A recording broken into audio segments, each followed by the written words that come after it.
ఆరే దొండా తీగ నా మఠముపై పుట్టి 7 గడియల్లోనే మఠమంతా పాకి మఠములోకెళ్ళేటి మార్గము లేక 107 రోజులు పూజలుండావయ్యా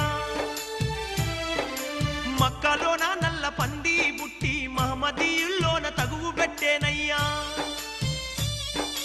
పట్టుకోను పోతే ఆ పంది బెజవాడ కృష్ణానదికి వచ్చి మాయమైతుందయ్యా